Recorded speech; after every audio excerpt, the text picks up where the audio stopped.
Welcome back to the Kaiser Report. I'm Max Kieser, special in-studio guest today, Senator Mike Gravel. Senator Gravel was the U.S. Senator for Alaska from 1969 to 1981. He ran for the nomination for president in 2008, first for the Democratic ticket and then the Libertarian.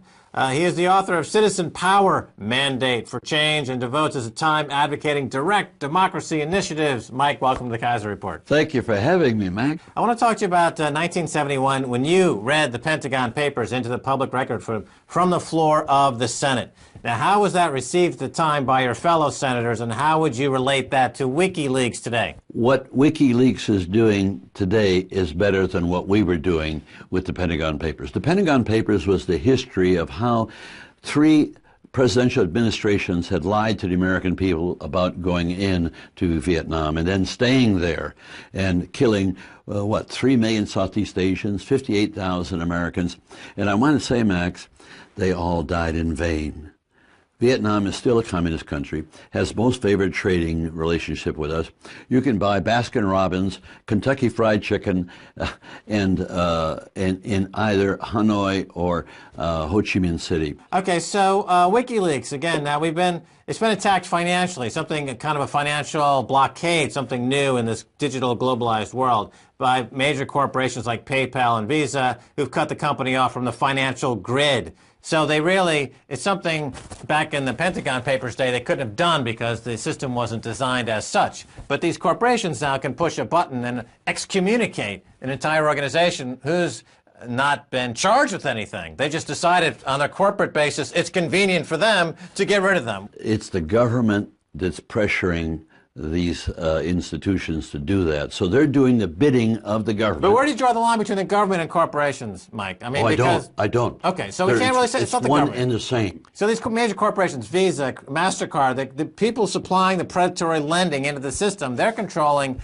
the outcome of what happens on the policy initiatives in Washington. There's no government. There's no representative government. There's nobody there standing up for the rights of the people. You know that. I know that. Everyone knows that. It's a farce. It's corporatism. Totally. And it's worldwide. I don't know, Max, if you're aware of this new study that came out of Zurich where they examined 43,000 corporations. You know about it? And it filtered down to 1,350 corporations with interlocking directorates and relationships, and they control 60% of the world's wealth. Now, that's clearly a problem that requires trust busting, as Teddy Roosevelt once was More famous. than trust busting. Okay, More than trust busting, because you're operating within the confines of representative government. And when you go there, you don't have a chance to bring about change.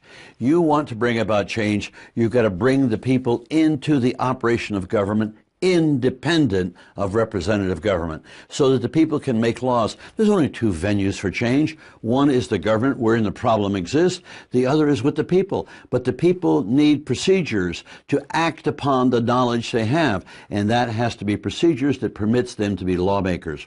Cicero, Marcus Cicero, over 2,000 years ago said, liberty, freedom, is participation in power. If you don't participate in power, you are not free, and that applies to all the countries in the world, including Switzerland, because where you do have direct democracy in Switzerland and in some American states, it's controlled by representative government. And that's why I emphasize that it's got to be done independent of representative government. And I have legislation that I've worked on. It took me 7 years to write it. And it can be applied in any country in the world, and it would empower people by going around the government. I have no confidence that the government would ever empower the people. Okay, so this is what you're into now, direct democracy. My whole life is in there. Okay, and as you've just described it, you are globe-trotting with basically a do-it-yourself kit, how you, too, can be democratic. If you follow these simple, flat-pack kind of... You're right. It's like an IKEA. You know, you simply put it... You can screw it. It's simple. Here's the simple... You take the best, I would assume, from what the Founding Fathers of the U.S. had to offer, and you mix it on with some other... Cicero and a few other bright minds from the ages, and you go into these countries. You're all over the world with this. You're all over the world. How is it, what countries are receptive, and what's been not receptive? First off, it's receptive by the bottom of the pyramid. People know at the bottom of the pyramid they're being screwed by the system. And so, okay, take a good example like Egypt. Okay, they just had a revolution. They've been in control of a client state. Mubarak is controlled by America. They want democracy. Now, would you go in there to Cairo? Have you gone in there? Have they looked at it? What's the no, I've not gone into Egypt. I would not do that.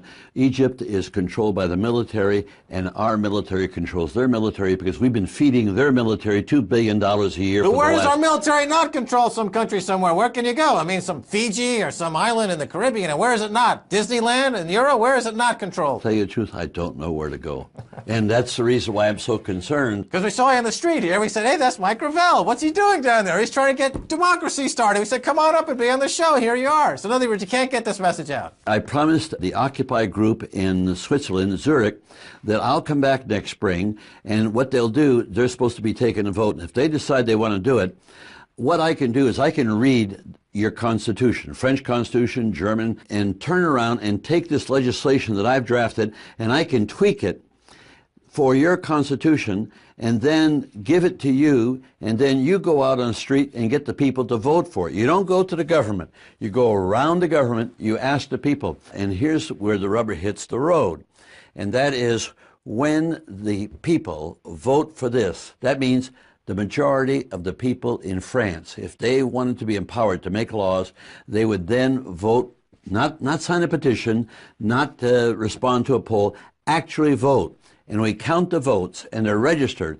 And when you have more than 50% of the registered voters vote for this, it is automatically the law of the land. Which means that the minute you bring the people into the operation of government, what they become is the senior partners. And anybody who knows about structure of business knows the senior partner is the senior partner and commands what will happen. So it's a win-win. The representative government will do a better job in a day-to-day operation of government, but the people will set the policy designed to satisfy their needs. And we want to talk about Occupy Wall Street because you've written about this, and so fill us in on your thoughts. It is actually a miracle. It's a miracle that started with young kids and not so young. They're on the cutting edge of social change. What this is demonstrating is that there's a deep-seated unhappiness in the populace. It's like a boil. This is the tip of the iceberg you're seeing. And I've gone to the one in Switzerland. I've gone to, last night, I went to La Défense and did it here and just told them I honor their efforts. However, there is a problem. Protest movements generally do not succeed because as they fly in the face of the police power of government, they get crushed. And the more effort they make, the more brutal is the crushing. So what they need to do is, over time, they need to be able to turn this around into an actionable item. Forget all the details of the agenda. Just go after one thing. Well, initially, not having an actionable agenda or item was the good thing about it because people, it wasn't shot down immediately, ideologically speaking. They just built a big tent. They built a big constituency. Okay, now you're saying at some point they've actually got to have at least one item on the agenda. What is that item? To empower themselves to make laws. Because if they get the meta legislation I'm talking about, they can address their agenda. Okay, let me cut in for a second. So you talk about changing the law. People have the ability to change the law. This is what they should be working toward. On the other side of the aisle, there seems to be no problem in the ability for banks and others to change laws on a whim. For example, just in the last couple of months, Goldman Sachs, they broke the law when they offered insiders a chance to own Facebook stock above and beyond what the SEC allows them to in terms of a limited number of people eligible for this before the company posts their financials. So their response was, well, we're going to do it anyway. And the SEC's response was, well, maybe we need to change the law. And this is what you hear almost every single week as an instance where the banks on Wall Street, Goldman, JP Morgan, and the rest, they break the law. They break the securities laws. They break major fundamental regulations. And their answer always is, well, the laws aren't catching up to what we're doing as financial engineers. You know, the law needs to change because we're making a market. We're creating the opportunity. Why can't somebody just simply say, look, you're breaking the law and you need to be prosecuted? You can't claim that your defense is that the law hasn't caught up with your genius yet. That's the defense of a serial killer and a psychotic. When the people make the laws, they will then be able to enforce the law. And how you do it, I'll give you an example. Supposing the people make the law to go ahead and require that banks no longer are sustained by the government. What will happen? Well, once the people have this power, they will not be denied. You see young kids taking to the streets now, but when you get Americans, 60+ million Americans voting to empower themselves to make laws, I got to tell you, I know from personal experience, politicians are cowards and judges are even more cowardly than politicians. And so you now empower the people. The politicians will shape up immediately and recognize that they will handle day to day. Let the people handle the policy. The answer is not to protest. The answer is to make yourself lawmakers. And when they realize that, it's Katie bar the door. Up until now, I exist on a basis of I have faith that when we reach critical mass, the corporations will wake up and say, my God, what's going on? It'll be too late. The people will know this, and you won't have to sell it to the people. They'll just want it. There's a tinderbox ready to explode, hopefully for the greater good. That's right, and it won't explode in a violent way. It'll explode in an evolutionary way, and that's the way it should happen.